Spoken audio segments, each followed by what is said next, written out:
Okay, if everybody wants to have a seat and start eating your lunch, we will get started with the programming. I'm Heather Ramirez, and I am the current board chair at Axe Housing, and I'm also an adjunct professor here at Marquette Law School.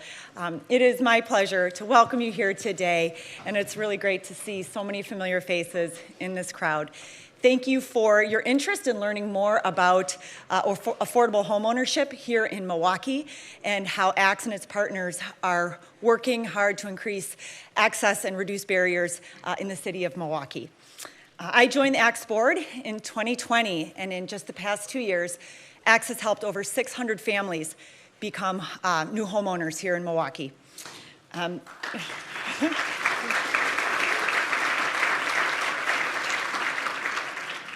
We are working with community partners, residents, and local government leaders to reduce these barriers and reach more families so more families can start their lives in homes with safe and stable lives. So thank you again for joining us today. I am very excited to welcome our MC for today, Shannon Sims. Shannon Sims is a news anchor at today's WTMJ4. She is a longtime friend of Axe. She actually was the MC of our first ever longest neighborhood table event back in 2016. So thank you to Shannon, and I'll welcome you up to the stage.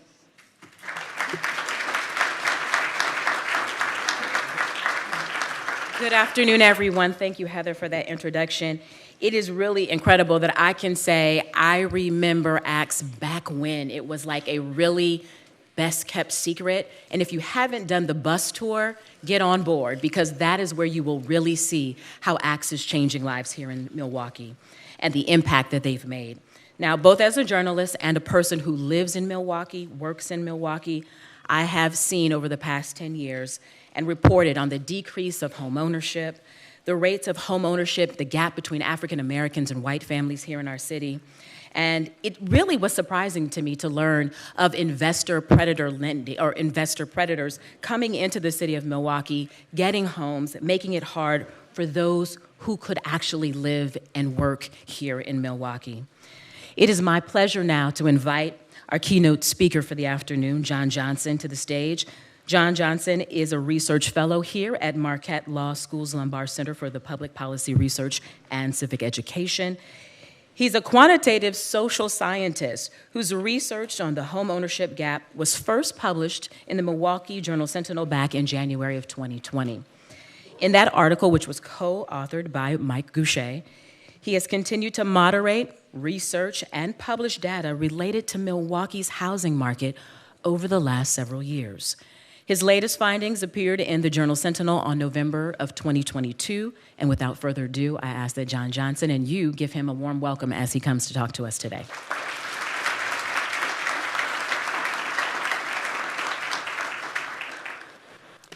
Hey, everybody.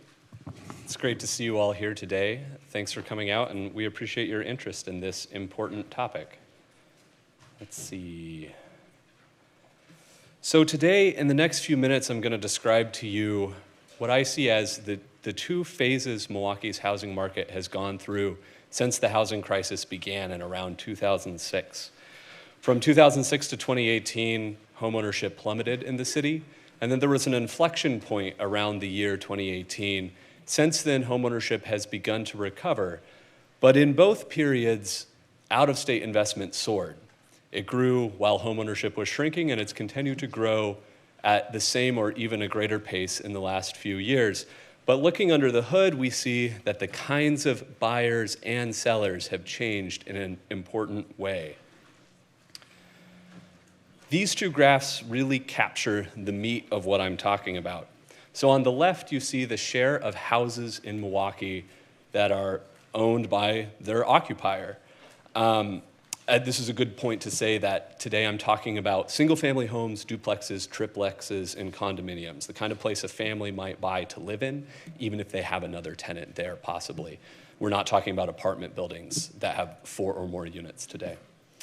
During the 1990s and the first half of the aughts, a stable 79 to 80% of houses in the city were owner-occupied. But beginning in 2006, that started falling. It fell by 1 percentage point of the city's housing stock per year for an entire decade. And then it continued falling somewhat until about 2018. In total, the city lost a net of 15,000 owner-occupied houses. That's 12 percentage points of the entire housing stock. Then in 2018, we saw the beginnings of a recovery. Since then, we've added 3,000 owner-occupiers, that's again in net, which is 2 percentage points of the city's housing stock. Now, the other half of this story is the graph you see on the right. This is the number of houses that are owned by a landlord based outside of Wisconsin. As you can see, it didn't really change. It was very, very low during the 90s and early aughts. And then, when the housing crisis started, it began growing. To be clear, this does not include properties owned by banks. This is properties owned by landlords. It's grown every year, and it hasn't changed. That growth trajectory hasn't changed at all, even as owner occupancy began to recover. There are almost 2,000 more properties owned by an out-of-state investor now than there were in 2018. About 1 in 6 of the city's rental houses are owned by an out-of-state landlord. This set of graphs shows the annual net change in the number of houses owned by different kinds of owners over this period. So in the top left, you see the annual change in the number of owner-occupied houses in the city. Those 13 red downward sloping bars are the housing crisis. You can see that in the worst year was actually 2012, when about 2,400 houses exited home ownership in the city. And you can also see the inflection point that occurs in 2018, where suddenly we have a black bar again. We have growth in that category, and the growth has increased every year since then. That's also about when the inflection point happens for landlords based in the city of Milwaukee and landlords based in the suburbs. But you'll notice that ownership by out-of-state landlords has continued to grow. So to get to the bottom of that, I took electronic versions of deeds filed with the Department of Revenue and matched them with parcel records so that I could identify the ownership status of every property before it was sold and after it was sold. That's what this rather complicated graph shows you right here. So this left-hand column is the status of each arm's length sale before it was sold, and on the right you have the ownership status after the sale. And what we see is that owner-occupiers bought the lion's share of properties that were sold by other owner-occupiers, but they also bought a large minority of the properties that were sold by landlords. So owner-occupiers bought, let's see, 51% of the houses that were sold by a suburban landlord, and about 40% of the houses that were sold by a city-based or out-of-state landlord. This also shows you how out-of-state landlords acquired their properties over the last 4 years. Of all arm's length acquisitions by an out-of-state landlord, 56% of them were from, or 55%, I'm sorry, were from a city or suburban landlord, and another quarter were from a different out-of-state landlord. Just 14% were from an owner-occupier. So this pipeline of owner-occupied houses to out-of-state landlords does exist. That is a thing that happens, but it's a small fraction of the acquisitions that we've seen in the last 4 years. That's in contrast to the housing crisis period from 2005 to 2018, when houses that went into foreclosure or pre-foreclosure or were sold to, like, a we buy houses kind of predatory buyer often wound up in the hands of out-of-state investors. Now the out-of-state investors are mostly buying out other smaller landlords, usually local landlords. I want to talk about where this is happening in the city. It varies a lot, and we have seen some significant changes over time. So the leftmost map here shows the state of owner occupancy in 2005 across the city before the housing crisis began. The second graph shows that first phase I was talking about, the massive drop in owner occupancy stretching from 2005 to 2018. The losses over that period occurred everywhere in the city, but they were by far the harshest on the north side, particularly the 1st, 2nd, and 7th aldermanic districts, which each saw a 20-plus point decline in owner occupancy over that period. So that's 1 in 5 houses are exiting owner occupancy in that era. Another way to describe it is that in majority black neighborhoods, 10,000 owner-occupied properties were lost. That's 16 percentage points of the total. There was a 10-point loss in majority Hispanic neighborhoods and a 5-point loss in majority white neighborhoods. This third map shows the recovery, such as it is, that's occurred since 2018. There's been an increase in owner occupancy just about everywhere in the city. The largest proportional recovery has occurred on the east side and downtown, so that's the 3rd and 4th aldermanic districts, where the proportion of owner-occupied houses has very nearly reached what it was in 2005. There were also some pretty strong gains on the north and west sides of the city. So I want to draw your attention to the 6th, 7th, and 15th aldermanic districts, which really make up the inner core of the north side of the city. There's been about 700 combined new homeowners in the last 4 years. To be clear, that's a net increase of 700 homeowners in those aldermanic districts. And there's been an increase of about 630 in the 5th and 10th aldermanic districts, which are the western and northern fringe of the city. There's been less change on the south side, particularly the 12th aldermanic district, which is the eastern half of the near south side. There's been a tiny increase there that rounds to 0. So pretty much no change in that part of the city. In majority white neighborhoods, owner occupancy has grown by a little over 2 percentage points. It's grown by a little under 2 percentage points in majority black neighborhoods, and just a little bit over 1 percentage point in majority Hispanic or Latino neighborhoods since 2018.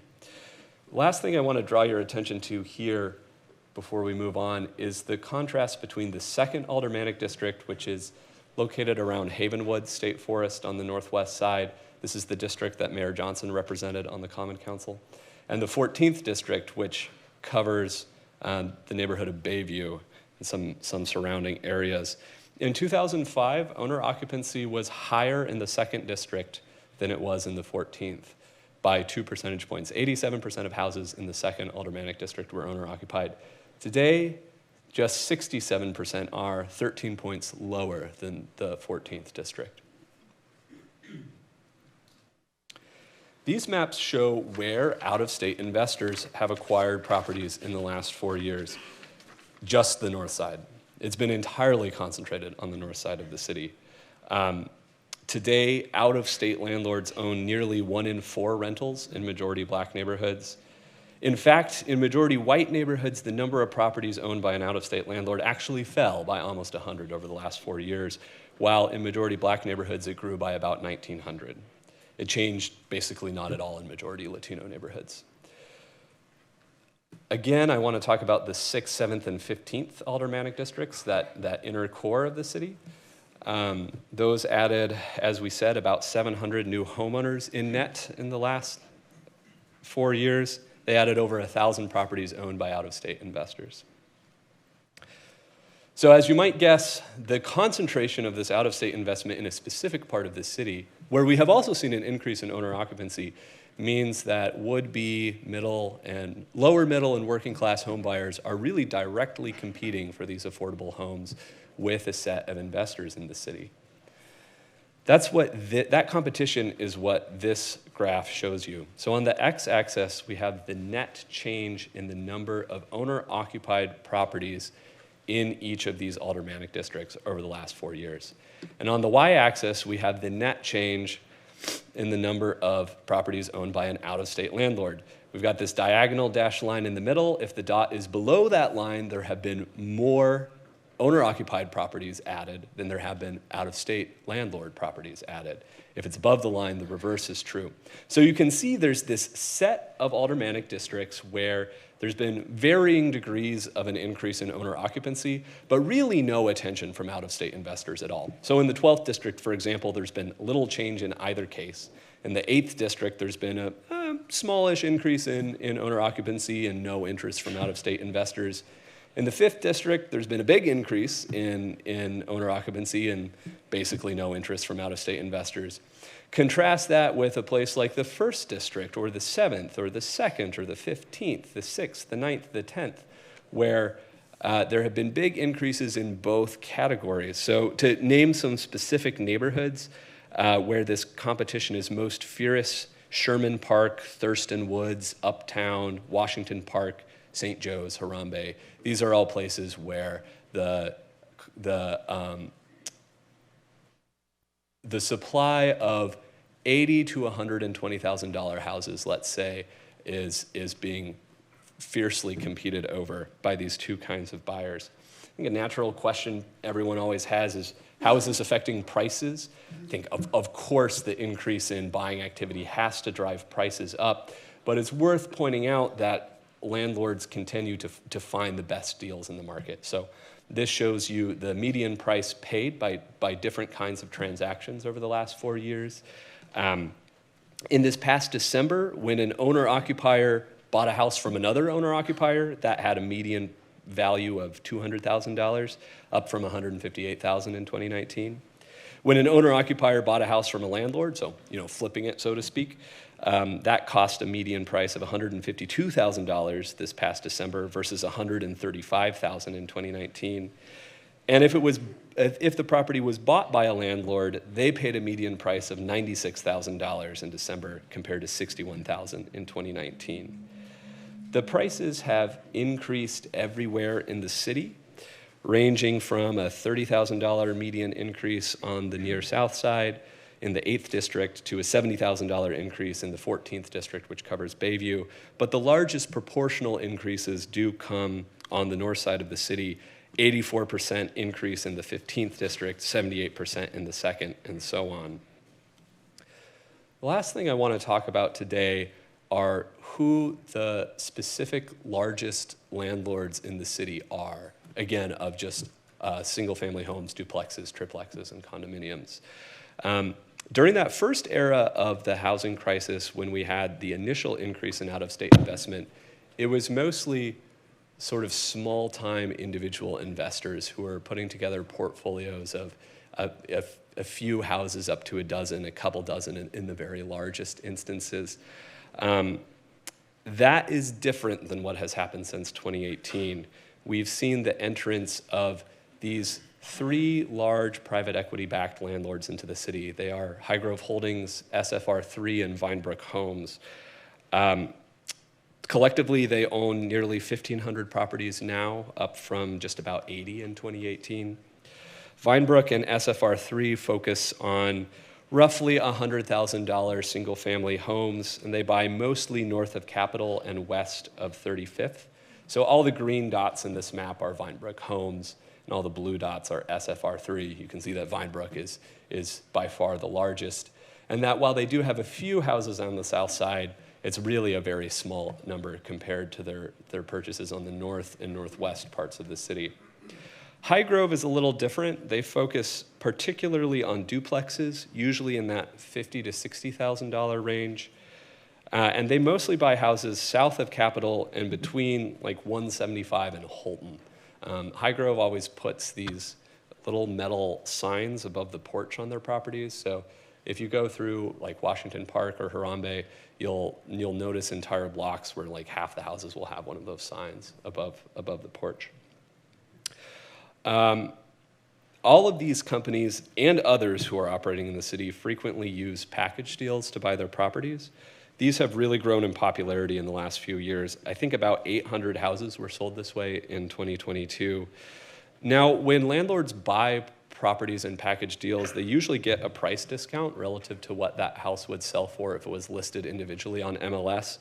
But the ability to pay cash, close very quickly, and just provide the sort of convenience of buying all the houses at once seems to make it appealing to local landlords who are getting out of the business. And so the consequence is that a lot of these acquisitions happen in a way where the purchases are occurring outside of the marketplace that would-be homeowners have access to. So would-be homebuyers aren't being beaten on price. In fact, they would probably pay slightly more for these properties, but they don't actually have the opportunity to put in an offer on the properties individually, because an individual offer is less appealing than the ability to sell that entire portfolio at once. All right, I want to end by just talking about Vinebrook specifically. Vinebrook is a real estate investment trust, which means they have to file regularly with the Securities Exchange Commission, so we know a little bit more about them than we do some of the other landlords. Vinebrook, at this point, I think is probably one of the top 10 largest single-family rental landlords in the entire country, and they were just incorporated in 2018. Vinebrook ended the third quarter of last year with 26,697 homes across the country, worth $3.6 billion. That's up from under 17,000 at the beginning of the year. So you can see how rapidly they're expanding. And when they gave the SEC that third quarter filing in November, they mentioned that they had already bought or made purchase agreements for another 3,300 homes, even after that third quarter total. This graph, which I recognize is small and you may not be able to read well, is a table I took from their latest SEC filing. It shows the markets that they're active in and the number of properties they own in each one. You can see that Milwaukee here in the middle is just a mid-sized market for them. They own about 1,000 houses in the Milwaukee market. Maybe 100 of those are in the suburbs. Their largest market is Cincinnati. That's near where they're headquartered. They've got 3,300 houses there. They've got 2,900 in Dayton.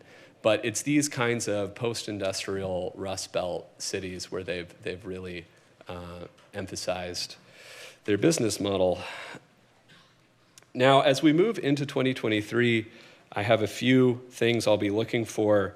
The latest data shows that sales are way down by every type of buyer in the city, not just owner-occupiers, but also these investors. I was kind of surprised to notice, I pulled the latest data this morning, that these three private equity-backed landlords I mentioned have only bought, between the three of them, one house since the beginning of November. So something in the market, I think, has people waiting to see what will happen. The higher interest rates have certainly deterred a lot of would-be home buyers, I think. And I think this also affects the ability of the large firms to borrow as well. Based on their SEC filings, we can tell that Vinebrook, at least, is pretty heavily debt financed, though their filings claim that they have this ability to hedge their risk to interest rates in a way that sort of an individual, of course, wouldn't. So that's a question mark for me, is how they'll behave this year. I've also been thinking a lot about what happens if we have another wave of foreclosures. Foreclosures have really plummeted recently. There were fewer than 300 last year. There were 1,200 as recently as 2017. So if foreclosures spike again, who will be around to pick up the pieces? In the last foreclosure crisis in Milwaukee, as bad as it was, we didn't have any of these really deep-pocketed private equity-backed companies here. How would those companies respond if we had a foreclosure crisis again? All right, I'll end there. I think we have time for some Q&A. If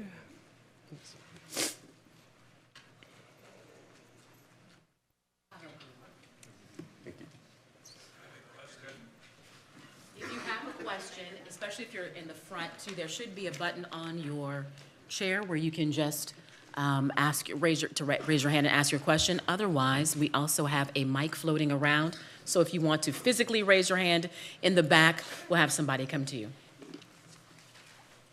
Testing. You show these three out-of-state investor pools, but who are the largest local investor pools that are likely to surrender to the sharks? Yeah, it's a good question. And so just to be clear, we're only talking about sort of the home rental business, not apartment buildings, because these are different players for the most part. The largest, until recently, was Curtis Hoff. You may have read a recent article about him in the Journal Sentinel. He had a collection of LLCs, all of which began with the letter A: Anchor Properties, Aardvark Properties, et cetera. The story behind that is that it used to be that at eviction court, they called plaintiffs by alphabetical order, so it got them out of court fastest. That was the biggest one. He had hundreds of houses in the city, and he sold them all. He didn't list any of them on on MLS. He actually sold them through Facebook. It was very strange, but a lot of them in package deals, a lot of them to out-of-state investors, although not really the three we talked about here because his houses were so crappy that they weren't interested. I think the simple answer is that the largest investors that I know of have already kind of sold their portfolios, and so now they're moving on down to these landlords who own, like 2, 3, 4, 5, 6, 7, 8, maybe a dozen at the most houses. So there aren't any like really big fish. It's this collection of like kind of smallish portfolios. There's not any like one or two names. Other than cost, what is driving these out-of-town investors to purchase specifically in the center city? Yeah, another great question. It's because the profits from rent are highest where home values are lowest. That might seem counterintuitive to some of you, but this is a finding that's borne out by the empirical literature regularly. The rent-to-home value ratio is pretty skewed. And if you have a large enough portfolio where you can spread the risks around, you can just make more money from rent operating in poor neighborhoods than you can in middle-class neighborhoods. Is there any correlation between management companies and these out-of-state investors? So the question is what's the connection between management companies and these out-of-state investors? Thanks for asking that. I should have mentioned this earlier. So the first kind of out-of-state investor in the city, the smaller kind, often individuals buying houses here, they would always contract with a local property manager to take care of that for them. And if you look at the websites of local property management companies, you'll see that they cater specifically to this kind of investor. But these three largest companies that have moved into the city more recently are vertically integrated. That's a key part of their business model. So they actually open up shop here and offer those services in-house. The cool flow chart you showed with the transition of ownership, it looked like the out-of-state investors. It's actually still a pretty small part of the overall ownership mix. It doesn't look like it's changed that much. Why are we so focused on it? Yeah, so when you compare it to owner occupancy, which in that graph it is a relatively small amount because owner occupancy is still 80 or 70% of the houses in the city, but it's a really increasingly large share of the rental market. And it's the only part of the rental market that's growing. Local and suburban landlords are shrinking pretty substantially. And so this is the only part that's growing, and in the parts of the city where that investment is concentrated, the northern sort of third of the city, I'd say, it's up to almost a quarter of the rental properties. So you're right, it's still a minority of it, but it's growing rapidly and everybody else is shrinking. One more question? Regarding the policy issues, understanding that homeownership decreases poverty and stabilizes families, is there any data collection around what policies we need to implement to protect and to encourage homeownership within the places where we know that, crime is growing and also rental properties are increasing? So I'm wondering, I saw in your bio that you do some policy issues as well. So is there any data collection around the policies, whether it be in the state or nationwide, that can be implemented so that our constituents and residents in the state are protected?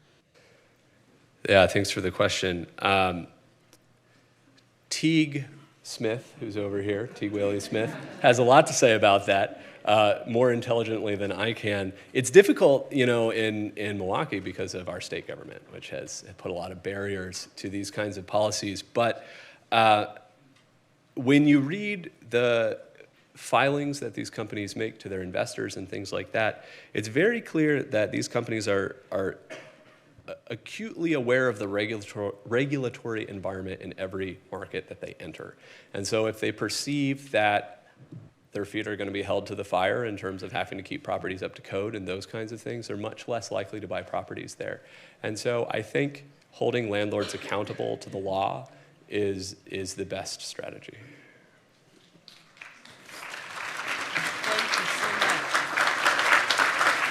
Really interesting information, John. Thank you for sharing your work and continue to do the work so that we learn more.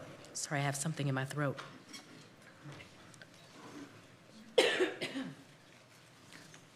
Okay, now it is time to hear from our panel because it's great to see that there is owner occupancy growing here in Milwaukee over the past few years, but we still are far behind when we look at the foreclosure crisis that happened a few years ago.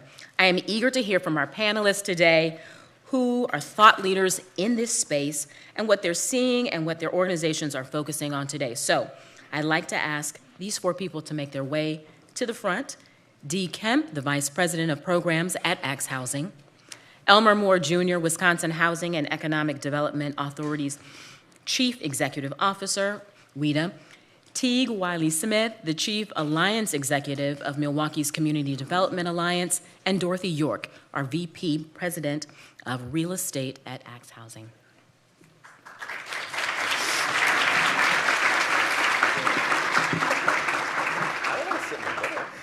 So we're gonna mix up the boys. Oh, okay. Okay. So right there next to each other. Give me 1 second. All right, I'm going to start with you, Teig, since he kind of tipped it off to you. Give us some background on the collective affordable housing plan and how CDA is partnering with Axe to make significant increases in home ownership here in the city this year.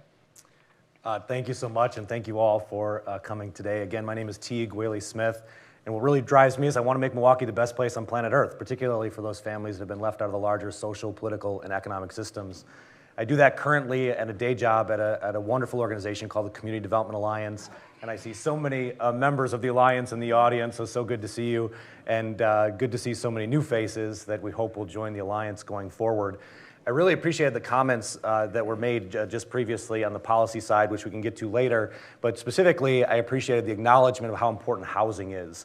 Why we do housing is because it has a real impact on people's lives. You take that data that John showed, and when somebody is in unstable housing, we know that they have a 20% higher dropout rate for their kids.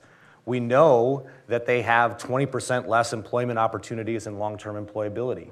We know that crime in those neighborhoods is 20% higher, and we know that health outcomes are 18% worse. The good news is that when you invest in stable housing, all those numbers change. You have a 20% higher rate of kids staying in school, 18% higher health outcomes, 20% less crime. This is the impact that housing can have. And for years in Milwaukee, for decades in Milwaukee, and we have to remember that these problems are decades old. They're centuries old, particularly when you look at it through a racial equity lens. And this is not going to change overnight, and it's not going to change if we continue to stay in our silos.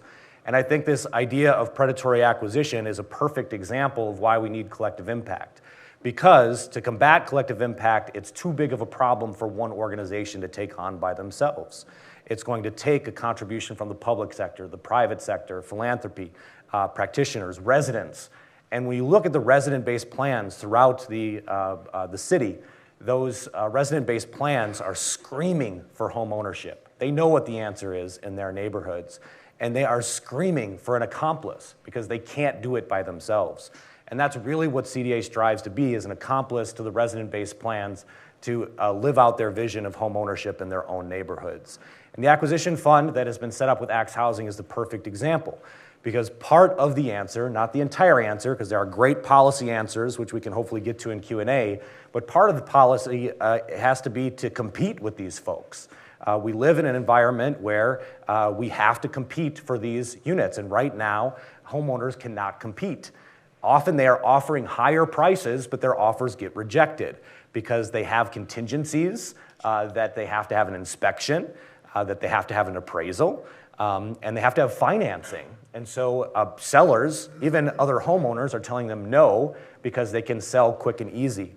Many of us live in communities. I live in a community at Sherman Park, predominantly a community of color, and every day me and my neighbors get a solicitation to sell our home. We get a postcard, we get a phone call, or we otherwise, people are now starting to approach you when you're out with your kids and asking if you can buy your home. That's how aggressive these folks are, and so there needs to be an alternative. And that alternative is too big for one person to handle. And so that's why a partnership with Axe Housing is so critical. And what our organization does at the Community Development Alliance is we talk with John Johnson and get the data from him and other partners. And then we do intensive planning. We did a year-long planning process with residents and stakeholders and allies and funders and everybody else to say, okay, what's the answer to this? What's the first thing we can work on collectively? And the answer was an acquisition fund.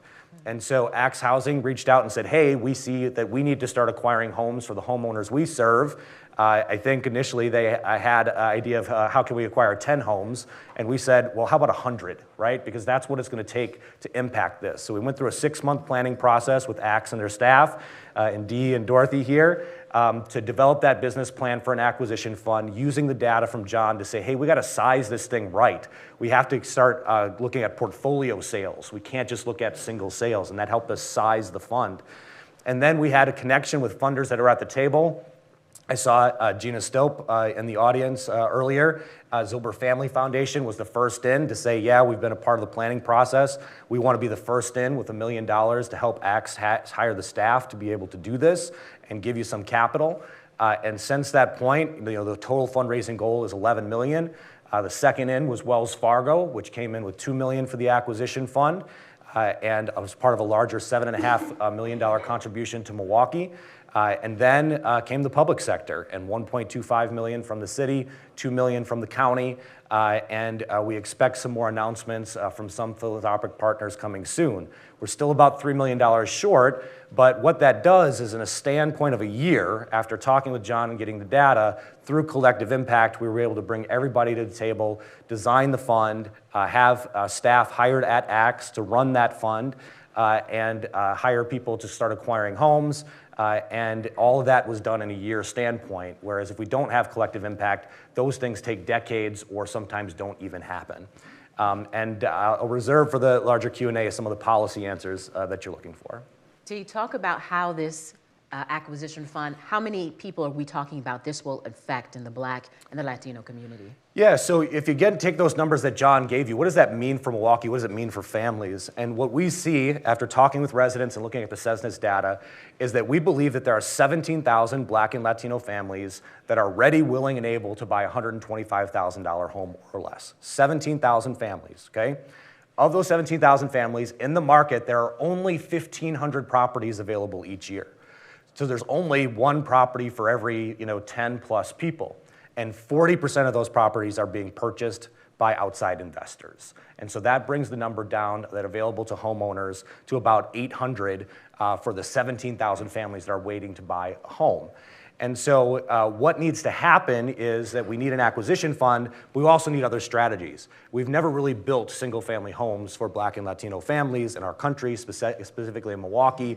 So we need to take these vacant lots and turn them to entry-level homes. So it's a two-sided problem. We need to increase inventory, but the homes that have been built for homeowners should be in the hands of homeowners, right? That graph, that beautiful flow chart, that should be 100% homeowners to 100% homeowners. All of these homes were built for homeowners. The duplexes were built for homeowners. And so when you start to measure what impact can an acquisition fund have, we think that we can take 200 properties a year away from being purchased by landlords and into the hands of homeowners. It's going to take us a while to build into that, so the first goal is 100 each year. And that's how we size the fund to be able to do that, so that Axe has the capital and incredibly talented staff to go out and start making those purchases and start reversing this trend. It's really wonderful to see that curve bend up, right? That's the hardest thing to do, to change a curve. But make no mistake, right? Look at some of those districts. They lost 29% home ownership, and we grabbed 2% back, right? So let's be happy on the work that we're doing, because we are making an impact. There's a reason that 2018 is that curve, because it's organizations like Axe and their peers, those 700 homeowners that John mentioned in there. I almost guarantee you that Axe and their peers touched every single one of them. So what we're doing is working, but we've basically recovered 10% of what we had just 10 years ago. You guys have become marathon runners instead of sprinters. I want to hear more about this acquisition fund. And Dorothy, you have been the broker for 6 years along with other duties at Axe Housing. Tell us, though, why you believe right now is the time to make such an investment in this huge endeavor of what Teig is talking about when we say 17,000 homeowners wanting to have ownership here in the city, but it's not possible because of inventory. Sure. So at Axe Housing, our focus has always been on the family. And last year, we helped over 300 families become homeowners. Not people moving from one house to another, but people who were renting are now owners. And so it's not just moving the needle or switching out houses, but we're actually creating new homeowners, which is wonderful. You heard the information from John, right? And that says that the houses that our families need to purchase, the families we serve, 80% of them are low to moderate income. That's their sweet spot. That's their price range. The houses that are being snapped up are the ones that they need to be able to purchase because that's their price range as well. And you heard Teig talk about how they need inspection contingencies, financing contingencies, and sellers say, no, I want no roadblocks to get into closing and getting that check at the end. And so we make a promise to our families when they come to start work with Axe. Some of them have a long journey. They have to go, from fixing some debt issues or whatever, but we let them know that you do this hard work. Get ready for home ownership, and we will be there with you and help you find that home for you and your family. This out-of-state investor activity has made that more difficult for us to keep that promise to our families. And so that's why this initiative was important to us, and we were already thinking about it. And then Teig made us think really, really big about it, which was a wonderful thing. But that's why it's necessary, that's why we need to do what we're doing, because we need to be in there combating or battling with these investors, making the cash offers, making the quick closings, so that our families can still win, because we will reserve those homes for home ownership instead of having them turn into rentals. Now, your question of why is this a good time to do this? So there's a couple of things. One is that we do have this collective affordable home ownership plan in place, and what that's done is help to really explain what are the issues, what's the problem, why do we not have more home ownership, and what kind of problems does that present for us? What do we need to solve? And it's helped to explain it to the whole city. The whole population gets to understand what is the issue, so that we get more support behind what we're trying to do, which is wonderful, right? That's part of it. The other part of it is that we are lucky enough to have a great leadership team at Axe. We had some emerging leaders who were ready to step up into new roles, which allowed me to move in to this real estate role and start to focus on how do we get these houses, how do we compete, how do we outcompete the other investors and position ourselves as investors in this space. And because of that, we were able to launch the acquisition fund and begin to purchase properties and start to make sure that we have homes available to our families. I will say Teig talked a little bit about the fundraising initiative. It's $11 million that we need. The actual fund for purchasing homes is $10 million. So we'll have a $10 million revolving fund, and so far I think our fundraising team has done a tremendous job. So they brought in 8 of that $11 million, so we're still fundraising. So want to make sure I put that out there. We're still raising funds, but we have the funds we need to get this started, and so that's a great thing. Awesome, awesome. Good to hear that it's moving forward, correct? Yes. In a good way. Well, it is clear for what you're both saying that there is a significant investment that will require to truly have the impacts you're aiming for. Elmer, this question is for you. I was blown away last year to see that WHEDA made nearly $300 million in mortgage loans across the state of Wisconsin. And that doesn't even include down payment assistance funding or tax credits or support to homeowners, coaching organizations like Axe Housing. Tell us, though, more about the housing investments you're making and the impact that they will have on low to moderate income families here in Milwaukee. Wow. You need me to repeat? Yeah. That wasn't on the index card that you So I'm going to ask that you indulge me for just a moment. Sure. And I'd like to, for some of you, introduce WIDA, and for some of you, reintroduce what WIDA is, who WIDA is, and what WIDA does. So WIDA is the Wisconsin Housing and Economic Development Authority. We are a quasi-agency, so we are not exactly like the Department of Health. We have a little bit of a separation. We're a cousin to, not necessarily a sibling. It allows us to operate under the benefits of our own operations. So we generally engage with the ecosystem using financial tools and products. Now, let me back up for a quick second. Our title is, or our name is the Wisconsin Housing and Economic Development Authority.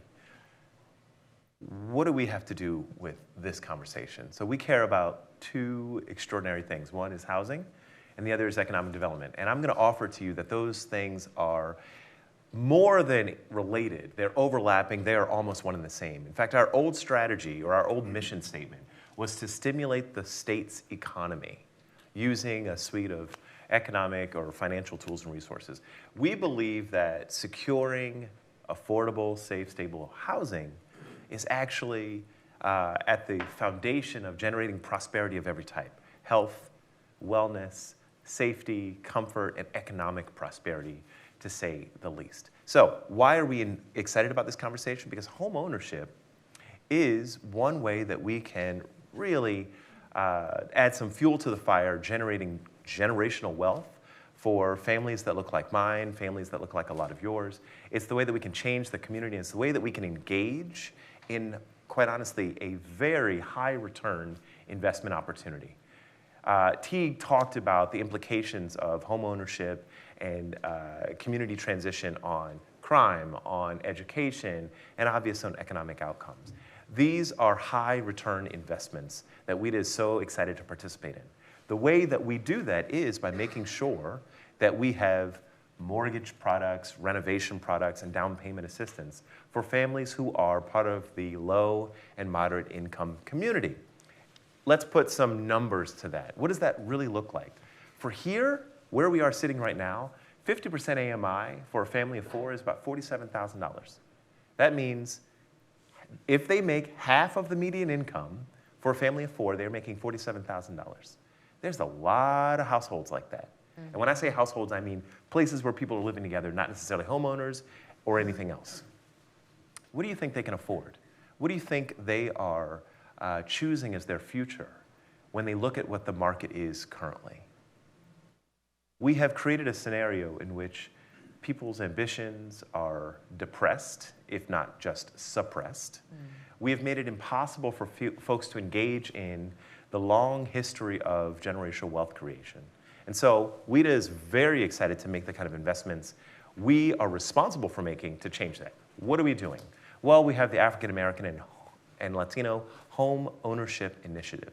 And for us, that's about understanding the true nature of the problem. So on the supply side, there is a woeful lack of available homes for people to buy, period. Add to that the number of homes that people in the low to moderate income spectrum can afford. It only exacerbates that problem. Add to that the extraordinary number of uninhabitable homes across the city that we know and love. And so we have said, hey, how do we engage in that? Second, a lot of our folks aren't qualifying for typical home financing. Add to that, a lot of our folks are uncomfortable, afraid even to walk into most of our banks, most of our financial institutions. So what do? Well, we say, hey, let's make some investments for trusted community organizations like Axe Housing. Let's give them almost $500,000 to generate home buyer counseling programs so that folks can go into their local bank confidently, knowing that they have done what they're supposed to do to be ready to make a purchase. How else do we engage? Well, we try our best to figure out ways to incentivize the production of new units. We are in a terrible time for construction. We're seeing production costs at about 30% above what they have been historically. That means to build a house, a regular, simple house, can cost $300,000, $350,000. We've been talking this entire morning about low and moderate income folks, 50%, 60%, 100% AMI folks can't afford a $350,000 mortgage. So what are we going to do about that? Well, we have to find some innovations to supplement the gap between cost of production and the cost of purchase. And we're looking to do that. There's great organizations doing exciting research. CDA obviously included, I think of Milwaukee Community Land Trust as well, that are saying, how do we bridge the affordability gap? So the question was, what are the investments WHEDA's making? We want to understand the shape and scale of the problem. We want to put our capital at risk for learning. And we want to try a few things. The biggest change that I'm excited to offer that WHEDA is undergoing is a willingness to do things that might not work. Because if we only do what we know works, we're going to do very little and not enough. And so we're happy to be here, part of this conversation. We are members of the Community Development Alliance, and we want to be actively engaged in how do we help Milwaukee become, that was your line. The best place on planet Earth. There you go. So we're a state agency. I can't say that. You can't say that. But it seems if I could connect the dots that there's this concerted, collaborative effort to make sure that organizations like ACTS are supported, but most importantly, that we're creating affordable housing for those who need it here in the city of Milwaukee. But what we haven't really talked about, though, are the people. Amen. Dee, you have people who have boots on the ground, see it every day. Tell us how this will work for the people you have who are making those connections with those homeowners. What's the secret sauce? I think it's actually already working. We at ACTS Housing, we have helped over 2,000 families get into home ownership since 1995. Over the past 2 years, we've helped over 300 families get into home ownership. So we know how to do this. I think the big difference right now is this collective action. We are in a place where we have the support of statewide organizations like WHEDA. I've been in the housing industry for over 20 years, and I've never seen the city, the state more poised to address affordable housing issues, more passionate about making sure those of us who have not been able to have home ownership opportunities in the past actually have them right now.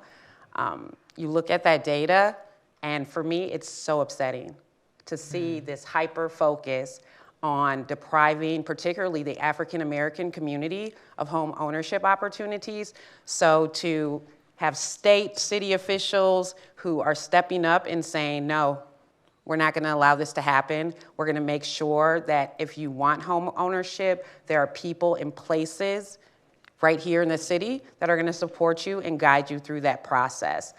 I think at ACTS, what's really helpful is that we're a one-stop shop, that you can get the credit repair, the coaching that you need, that you can get a real estate agent, that we'll help you do a renovation if traditional financing options are not available to you, or you're just really excited to put your own footprint on something and renovate it and make it you and your families. So we try to make the process easy for families, and we're definitely out there trying to make sure families know you don't have to dream about home ownership. You don't have to wish for it. If you want it, we're here, we're gonna get you there.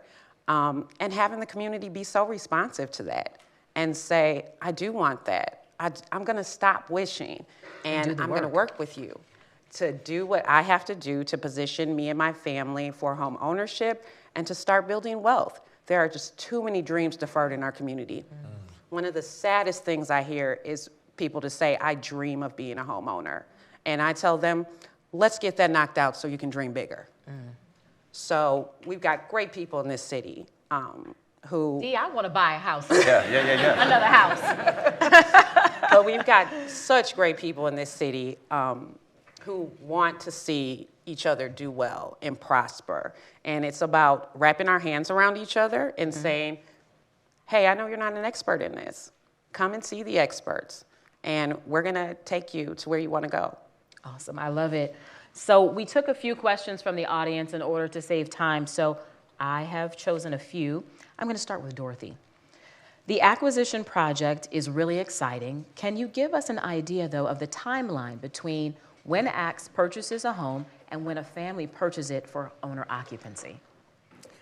Sure. So far, we've been kind of building our business plan or the business practice, putting this in practice. Our goal is a 4-month window, right? And hopefully everything goes as planned. The reason why we're perfect for this, why ACTS is perfect for this acquisition fund, is because we have that steady flow pipeline of families who are constantly getting ready. We had over 1,000 families start this journey, start their homeownership journey with ACTS in 2022. So in 2023, a lot of them are going to be ready for a house. And so we want to make sure that we're ready for them and that there's an opportunity for them to get that house, that low to moderate income priced house that they can afford. So we have a 4-month timeline from acquisition to disposition to a family. We'll see how that works. Okay. So far we have 5 houses in our portfolio. We've sold 1 house, and we have others working. So. You closed recently, right? We closed recently, yes, and the 25th of January. And so it will depend on where we get the homes from and what condition they're in and what all we have to do with them once we do acquire them. And we're making our acquisitions from a lot of the same places that anybody else does, right? Any other investor will MLS, realtors, other investors. So right now we're at the point where we're geared up to start to make larger, more investor portfolio type purchases. And so we'll keep you posted on how well we do in terms of our goal, but that is our goal. All right, sounds great. Elmer, can you give us an insight into the flow of federal funding for housing initiatives? There's been an influx over the last years because of American Rescue Plan Act, or ARPA. Do you think housing will remain a top priority this year and beyond? So who watched the State of the Union? Did you count the number of times they said housing? I counted, and I got to 0, actually. But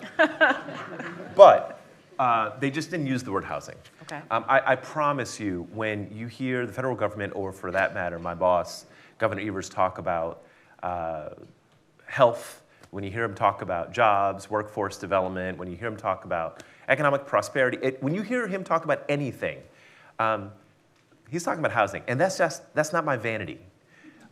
He's talking about housing. So yes, there's some interesting things happening. So there was housing built into the Inflation Reduction Act. There's some appropriations happening. There's a really exciting bill that we would like to support, which would allow for the use of federal tax credits to create single-family homes. If you don't understand what that means, come see me afterwards, and I'll tell you how tax credits work, at least the ones that we administer. There is interesting guidance on rezoning. There's some federal work being done. In fact, there was a recent launch of a tenants' bill of rights that have a little bit of an issue with, but they are thinking about housing. I think also I would be remiss if I didn't mention a big thing. The nature of this conversation is largely around home ownership. And home ownership and housing are connected, but not identical issues. And it's really important for me to suggest to you all, by the way, WHEDA's responsibility is to think about housing. Home ownership is part of that, but we have to do things just to make sure that people have safe, stable, affordable places to live. And then we can get them interested and excited about connecting to amazing organizations who will allow them to become home buyers. But as it relates to what the federal government is doing, if they want to reduce the deficit, if they want to make sure that the mental health crisis that we're in, the fentanyl crisis, the population crisis that we're in are alleviated, they're going to support the production of, roughly 3 million new homes across the country. Wow. Dee, have you noticed an impact with the families that you've been working with due to inflation and rising mortgage rates? I'm glad you got that one and not me. Right? And is it still possible for families to purchase homes in this climate? Definitely inflation and interest rates have an impact on a family's purchase power, but our message to families is that it's never a bad time to transition from renting to owning, because you go from paying someone else's mortgage to paying yourself and investing in yourself. And while we have seen interest rates rise, they were abnormally low. So what we're telling our families is interest rates are normalizing.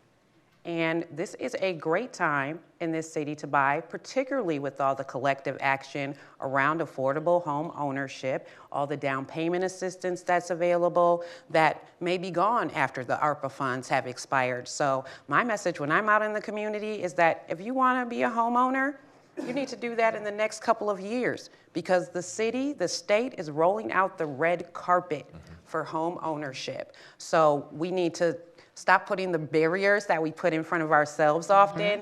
A lot of times in the community, there's that mental work that needs to be done where you know that you can accomplish this goal and you're not talking yourself out of your own blessings. Most definitely. She is such a cheerleader. I'm like, I'm sitting here going like, what can I put aside for another house? I love it, I love it, I love it. I'm going to close with asking you this question, Teig. Okay, I think we've all heard the answer here. But how can everyday citizens who care about Milwaukee's best work with organizations help overcome the challenges in the current housing market? Thank you very much. And I want to take this opportunity to get to this wonderful question that was asked back here, because it's related.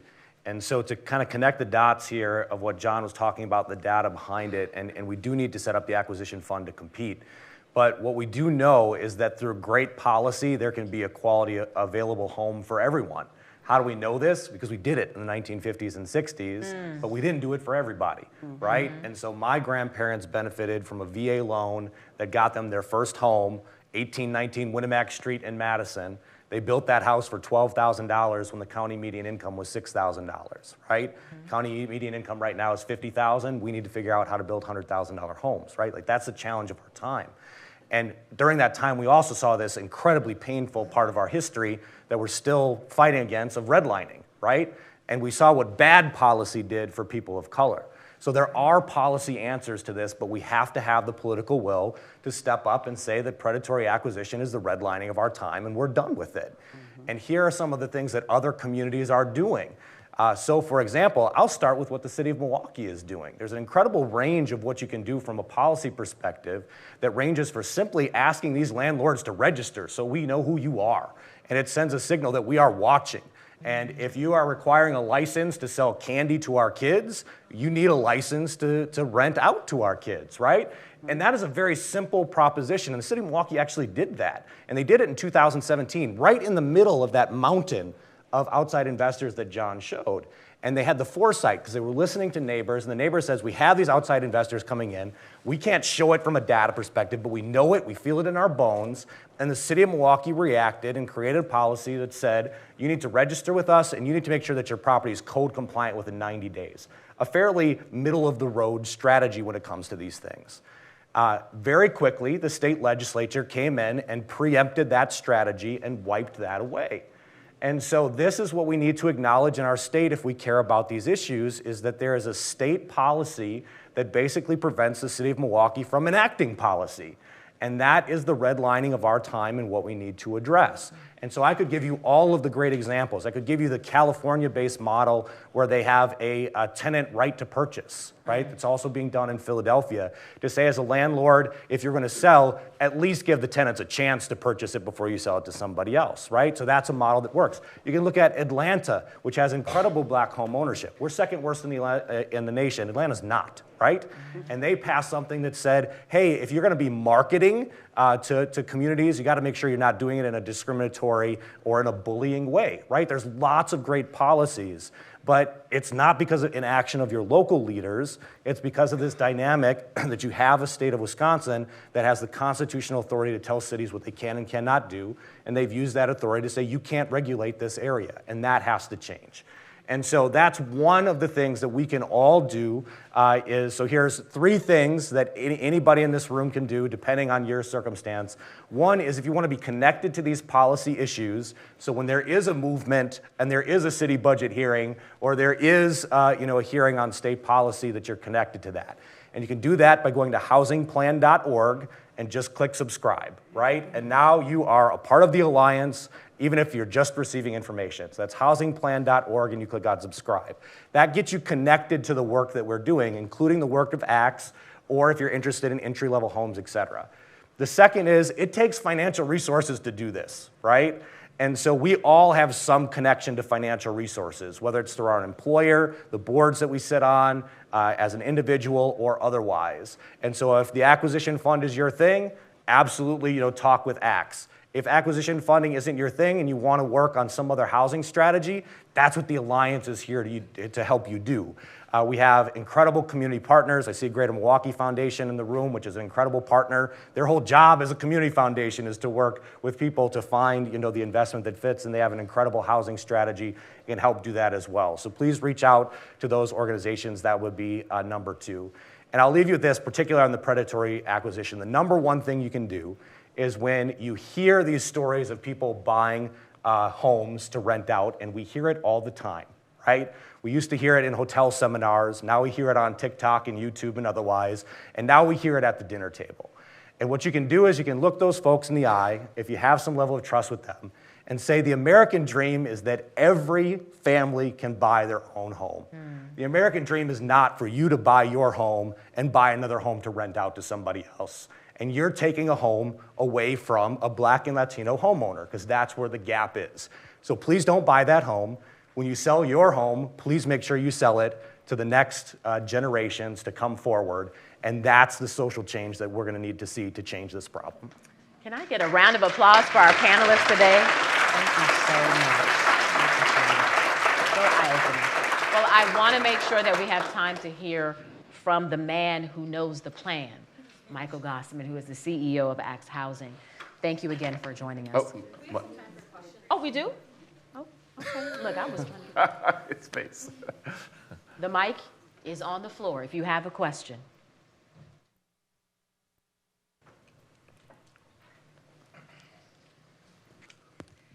Hi, thank you so much, everyone. This has been a really wonderful event. I'm so excited about the acquisition fund and all the great work your organizations are doing. My question is, so we have this acquisition fund.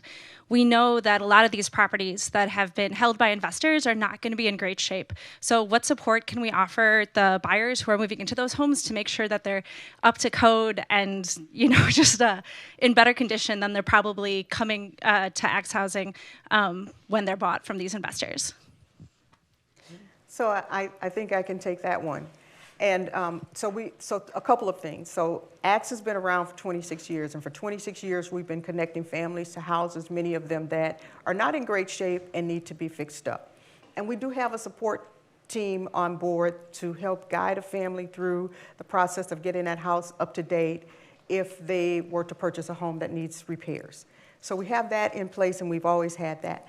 The acquisition fund is a new player in the game, right? And so that's why we have that 4-month window, because if we acquire a house, we are looking at it, we've set some standards. Obviously, we want to make the house as safe as we can, so safe sanitary code compliance, that's always been our thing. That will always be our thing, so we'll make sure that those things happen to any houses that we acquire before we pass them on to a family.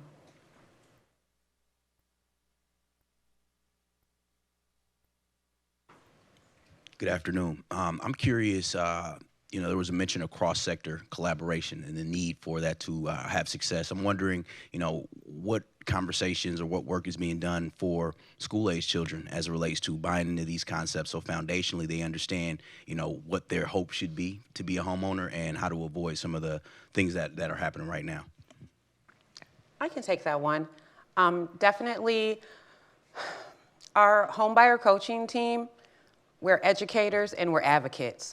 So education is a huge piece of what you're talking about. For us to statistically change the numbers around minority home ownership in this city, it means that our young people need to be homeowners out the gate, never renters.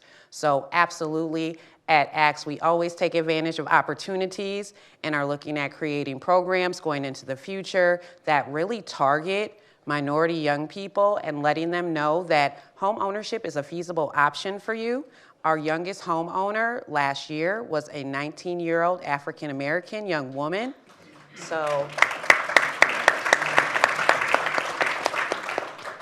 I plan to make her my best friend and take her around to the schools and just put her in front of the community so that they see themselves and they know that this is a real opportunity for them to change the dynamic, not just for themselves, but their families, to start building wealth at a young age. The average homeowner in the Black community buys their first home at 40. That is not acceptable. So we've got to do the work with young people to let them know that housing opportunities are for them as well, and we need to position them with that financial education and savvy to be able to purchase at a young age. So I'm excited to also share that we are actually co-developing a curriculum with financial literacy institutions and some community partners that literally teaches kids about financial acumen, and part of that is homeownership. And if I could just add, there's another dimension to this, which is taking care of the people that take care of kids. And this really gets to Director Moore's comments about how these things are interrelated. We have lost 191 early child care providers during the pandemic, 191. Those are organizations, those aren't individuals, right? Sometimes they're small shops, sometimes they're bigger shops. And so as the economy has started to come back, people can't send their kids to daycare. Because we don't have enough daycare providers. And when the Next Door Foundation interviewed the people that were exiting and they asked, well, why are you leaving? They said, I can't afford my rent for the cost that I'm being paid, right? And so this is a housing issue. This is an income and this is a housing issue. So one of the pilot partners that the state of Wisconsin through the Department of Workforce Development has funded here locally is looking at housing as a workforce solution. And so what that means is that we've partnered with LISC Milwaukee and the early childhood providers to build 50 entry-level homes for early childhood education workers. And that's only the start of it, because you can start to look at the other core parts of our economy. If you look at what teachers make, they're making that $50,000 or less. They can afford only that $100,000 home.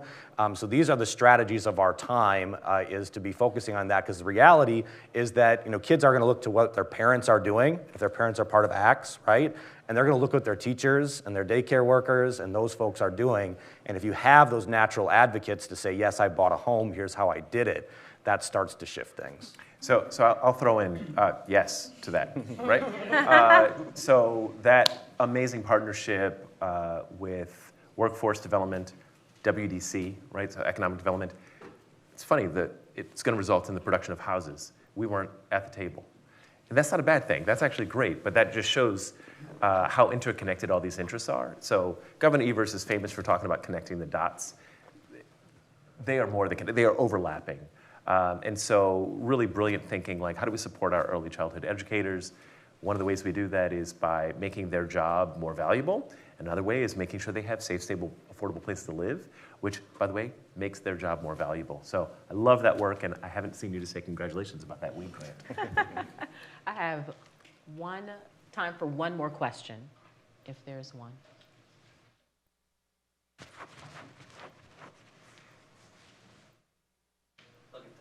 Okay.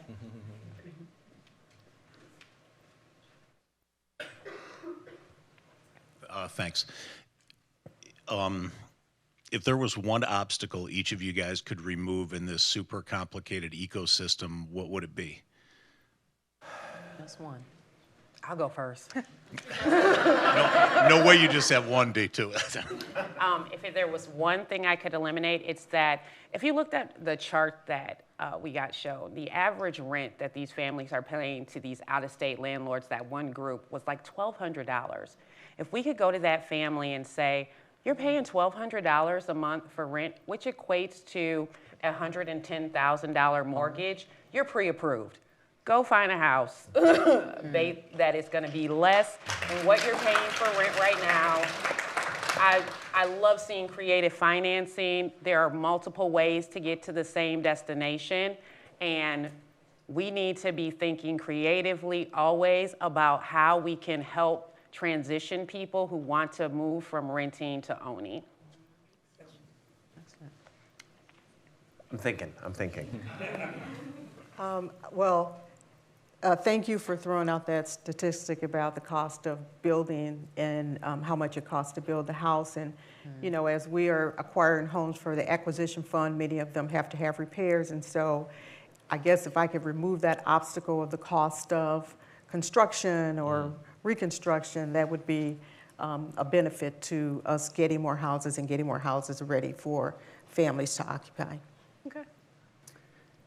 So this is speaking on behalf of the Alliance and the Community Development Alliance, not on behalf of ACTS or other partners. And it's an answer you might not expect, but the answer for me is structural racism. I mean, I don't know any other way to say it, right? I mean, so the reality is that no policy is race neutral. It doesn't exist. There are either policies that make the racial equity gap worse, there are ones that make the racial equity gap better, or the ones that preserve the existing racial inequities. And we have to acknowledge every policy that we pass or don't pass is leading to this result of having the second worst home ownership rates. It's leading to the homicide rates. It's leading to the unemployment. And it's going to take us decades to figure that out. Because again, it's centuries in the making, you know, of these problems, and it's going to take a long time. But the first thing we have to do is acknowledge it and just be able to say white and say black and say structural racism and say what's the racial equity impact of this policy, and be comfortable when, you know, John is showing graphs to say, yeah, this has a very different impact on black neighborhoods and white neighborhoods, and that's not by chance, right? Like that is the barrier. There are certainly lots of tactics to get there, but that's the primary issue. Yeah. So at the risk of over-bureaucrating what Teig just said, I would eliminate the idea that helping is an expense, right? It's an investment. It's a high yield activity, and you know, we have a number of cliches, the rising tide lifts all boats being one of them, right? But the reality is, my life is better when I help my neighbor. And closely related to that, I spend a lot of time talking to legislators right now and helping them understand that low and moderate income communities and families are already their neighbors. Like, this is not some others. This is, you know, and I got to be careful how I say this. With some of those legislators, I'm like, it's not just people that look like me, right? It's your cousin, it's your daughter that you're so proud of, who started teaching in the school that you went to yourself, and that when we direct resources to support communities that do look like me, it will actually help communities that don't as well. Yep. Again, I want to thank you guys for opening our eyes and hopefully our hearts as well to the work that's being done here at ACTS. And with that, I'm going to ask that Mike Gossman come to the front.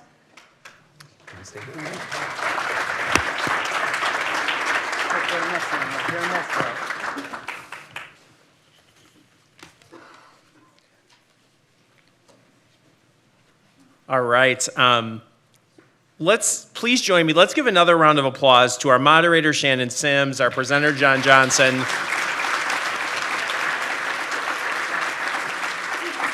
The panelists who all did an amazing job. Thank you. And I had a few prepared remarks that I'm not gonna follow, because what really occurred to me as I was hearing all of the panelists speak was the incredible collaboration that we have going on right now in the city of Milwaukee. And it involves government, and it involves nonprofits, and it involves for-profit businesses and philanthropists. And that is not what people talk about.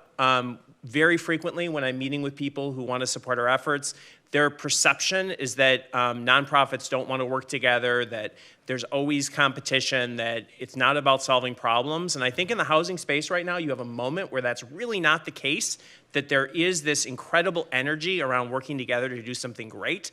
So I'd ask as you leave here today, like, let's have that be the narrative. Like, let's talk about the incredible work that's happening, and it's not happening in silos. Sometimes it does, even within our own organizations, but so much of the great work is happening through the efforts of the panelists, the bankers, the others, the philanthropists, everyone who's here, who's participating in this ecosystem in some way. So I think that's something we can really be proud of. Thank you for coming out today. There's lots of things that you could have been doing today, and the fact that you're choosing to spend your time investing in home ownership and in affordable housing in the community is something that I want to applaud. And what I hope you're asking after what I think was a really meaningful presentation and discussion is, okay, what's next? What can I do? Well, we've got some ideas, and they're really pretty easy, at least the first steps. So the first thing that we want you to do is you all should have received in the last few minutes an email from my colleague Jesse that's asking you for feedback on this event. So this is our opportunity to learn from you, to learn how we can do better, and also your opportunity to raise your hand and say, there's aspects of this work that's going on that I want to get more involved in some way. So please respond to that. If you have not gotten that email, maybe it's in spam or you didn't sign up, then please talk to a member of the ACTS team and we'll make sure that we get that to you.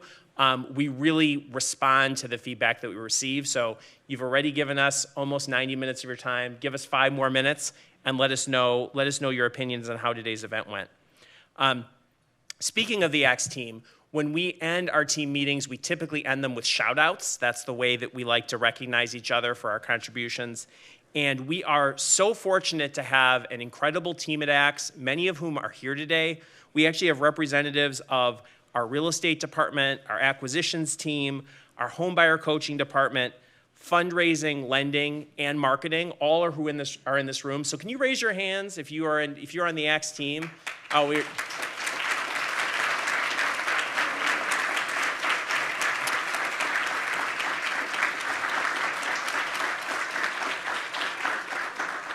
And we have an incredible group of volunteers, committee members and board members that are also here. Can you raise your hand so that people know who you are?